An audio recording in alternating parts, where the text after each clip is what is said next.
The Tao of Self-Confidence, Episode 310. Welcome to the Tao of Self-Confidence, where I share stories of amazing women who have discovered their inner journey to self-confidence. Visit our website at thetaoofselfconfidence.com. Your inner journey to self-confidence awaits. Well, hello friend. Welcome to the Tao of Self-Confidence, where I share stories of amazing women who have discovered their inner journey to self-confidence. I'm your host today, Sheena Yap Chan, and today I have a phenomenal lady on the show today. She is the co-founder of Flying Cape, and she's going to explain more on what it's all about. So I'm really just excited to have her on and share her story with us. So without further ado, I'm going to introduce you to Magdalene Loh. Magdalene, how are you today? Maybe you can fill in a little bit more about yourself to our listeners. Sure. Good morning, Sheena, and good morning, hello, whatever time of the day it is, to all of you out there. I'm Magdalene, co-founder of Flying Cape. So a little bit about myself. I am a Singaporean, Chinese Singaporean, and I am working on my startup now. It's an education technology startup, Flying Cape. What we do is we provide classes for tuition and enrichment for students or children from 18 months to 18 years old. We also hope to be more than just a marketplace. We have developed what we call our holistic frameworks. Thanks for sharing that, Magdalene. And Magdalene, what would be your favorite self-confidence quote? My favorite self-confidence quote would be, I'm not in competition with anybody to be the best version of myself. So maybe to share a little bit more on that, it's all about the inherent worth of the individual. So in myself, I do have value, whether I succeed or fail in whatever I happen to be doing at the moment, there is that value. As a born-again Christian, I also know that I'm precious to God, and that really is the source of my confidence. And in addition to all of that, it's also just knowing where I've come from, having the security of a family who loves me, and just really knowing my roots. My grandparents went through a lot of hardship in pre-independent Singapore, living through World War II, etc. They've told me some of their stories are very, very inspiring, and that helps me to know that I too can overcome whatever's in front of me. So I guess that's where I derive my self-confidence. Thanks for sharing that quote, and I love that, right? I mean, sometimes, especially, being an Asian woman, we're great at comparing ourselves to other people, not realizing that when we just learn to work on ourselves and focus on ourselves and use, stories from the past to help us realize, what is possible. I mean, that's where we can have confidence, right? I mean, listening to, grandparents' stories back in the day, I mean, it's crazy what they went through and can still stand tall and say, what, I'm still here, I'm still living my life, and it's been awesome, right? And we all go through bad situations. It's just how we pick ourselves up is really the big like moment. I'm trying to find the word, but yeah, I mean, that's a great quote, and I'm really excited. I'm really glad that you shared that. And in your own words, how would you define self-confidence? Well, we start with what self-confidence is not. It's not just putting on a brave front. It's not, learning some skills to appear confident. I think self-confidence is really something that radiates from the inside. It's the thing that tells a person, whatever the external circumstances, I am a valuable person. I have a place in this world. I have a seat at this table in this thing that I'm doing right now. Thanks for sharing that definition. And I love that you mentioned what confidence isn't, because a lot of people feel like they need to shout out that they're so confident, not realizing like it's not really needed. It's just like doing the things that scare you, bring the courage to go and do whatever it is, whether it's to ride a roller coaster, something simple as that. And it can start as something as simple as that. And it can just kind of have that ripple effect once you can kind of step over the other side and just do it. I mean, I know when I go on roller coasters, my heart's pumping like all the time, but I do it just to get rid of that fear, and it teaches me how to just have courage and just go out there and do it. So thanks for sharing that. Magdalene, what was your life like before your discovery of self-confidence? I've always gone to good schools and been given good opportunities. But on the other hand, I grew up in a very traditional Asian family where, it's the kind of family where one day after I got admitted to practice as a lawyer, I was heading to court, represent a client. It struck my dad that, hey, his daughter is now a real lawyer. And he actually exclaimed in surprise, hey, are you sure you know how to do this stuff? So it's a family that I guess keeps checking on whether I can do it. It's a safe, conservative family. In many ways, these were the typical Asian parents. They made sure I had everything I needed to focus on my studies, and at the same time, they probably emphasized humility and being able to deliver on the work I was given, and that served me well. But I guess that also, in some aspects, limited my sense of what I could do. Thanks for sharing that. And I think that's something we all can relate, right? And, our parents, they do it out of love, right? They hate seeing their kids, fail or go through hardships, but they have to realize sometimes we have to go through these hardships to realize what we're capable of. And, when they're asking you, like, are you sure it's like, then you question yourself too. It's like, okay, well, maybe there's something about me that's not sure.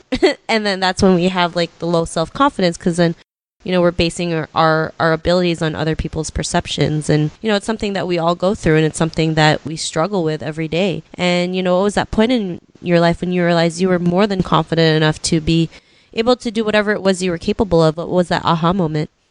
Yeah, so I think Sheryl Sandberg's book, Lean In, was a game changer in my career and even for life generally. So there were many gems in that book. One of the most impactful parts for me was about taking a seat at the table. So one of the concepts that was shared was that, as a woman, I was predisposed to hold back in discussions. I would wait until I felt totally ready before I volunteered for the next big assignment. That realization really just opened my eyes. So, when I look back at my career and saw that's how I ran my career, it was just really eye-opening. I kind of stumbled into most jobs previously. It's kind of a friend recommended me into various roles. I was into my job as a practicing lawyer, which I loved, and then into an MNC as an in-house counsel, and then being posted to Hong Kong as regional counsel. I all kind of stumbled into it. Good people opened doors for me. But before I got into those roles, I never imagined I would be considered for them, and so never actively interviewed. But I loved each one of those. So the aha moment was really realizing or having the confidence to be able to plug that gap. It's about realizing that you still have that gap, but having that confidence to know that I would be able to learn on the job and to be able to reach the expectations of that job. I think that was the aha moment. Thanks for sharing that. And I think that's, it's something we can all relate. We feel like we have to figure everything out before we start something, not realizing we can always figure it out along the way. Sometimes people will ask you a question and you're like, I don't know, but you know what? Not knowing is great, because there's so much opportunity out there to learn, to see, to do things the way you want them to do, like, in your own way, and, kind of like express yourself in your own way. And because of you realizing that, what's your life been like now? Since I had that aha moment, I have very purposefully structured some activities. So, for example, I completed an executive MBA with Tsinghua INSEAD. Before that, I would not even have felt that I was qualified to apply for that school. I've taken on a regional government relations role with my company, where I help to set up the function almost from scratch in 13 different countries in Asia. And now I've co-founded an education technology company. It's a crazy adventure. This startup life is a total stretch for me. I'm learning new things every single day. There's a lot of failure and experimentation that goes along with the progress that we've made. And I really couldn't have even started this journey without that additional lean-in confidence boost. Awesome. Well, thanks for sharing that. And it's amazing what you've done, right? From, having a job to starting your own company. I mean, most people are too scared to start something, and here you are just doing it, right? It's great because it just shows others what's possible. And, to the woman who's listening to your episode, she may be in her own journey of self-confidence. What would be that one tip you would give to her? Firstly, I think it's a thought from the book Lean In, that careers are really a jungle gym and not a ladder. That was a tremendously liberating thought to me. So I was speaking with a senior executive from our group head office in London, and he echoed this thought by affirming that he saw in my entrepreneurship journey a positive. He said this: if I succeeded, it would be great. And if somehow the business didn't work out, I would return to the corporate world richer for the experience. There's just so much self-confidence involved in this way of thinking that it's not about us being in a very secure position in life, in a corporate job, in whatever comfort zones we are in, but rather it's who we are as people, the skills and the experience that I build up, even the absolute success and failure does not impact that.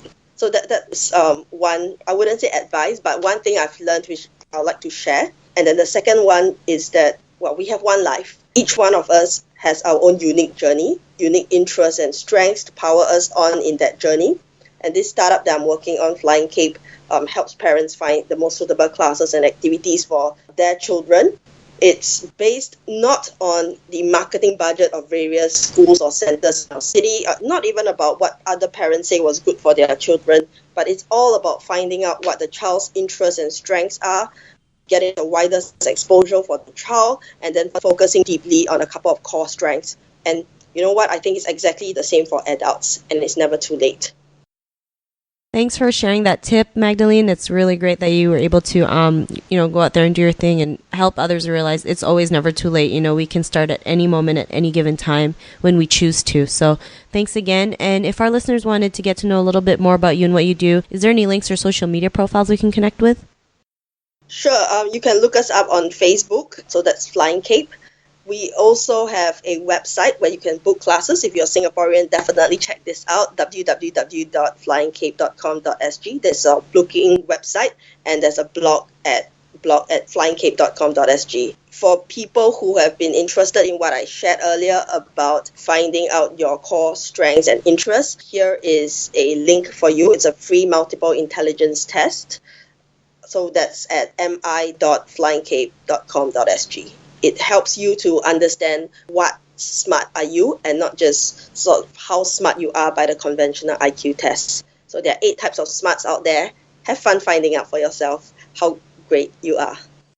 Awesome. Well, thanks for sharing that free tool and for all the links. And to our listeners, if you want to connect with Magdalene, you can also head on over to thetowofselfconfidence.com and search for Magdalene's name. Her show notes will pop up along with everything else we talked about. And I just want to thank Magdalene for taking the time to share her story with us. So thank you so much. Thank you, Sheena. Not a problem. It was an honor having you on the show. And to our listeners, be on the lookout for another new episode of another amazing woman's journey to self-confidence. And we'll chat with you soon. Bye for now. Bye. Thank you for tuning in to another amazing episode of The Tao of Self-Confidence. Want to learn how you can use podcasting to market your business? Download your free report by visiting our website at thetowofselfconfidence.com. Your inner journey to self-confidence awaits.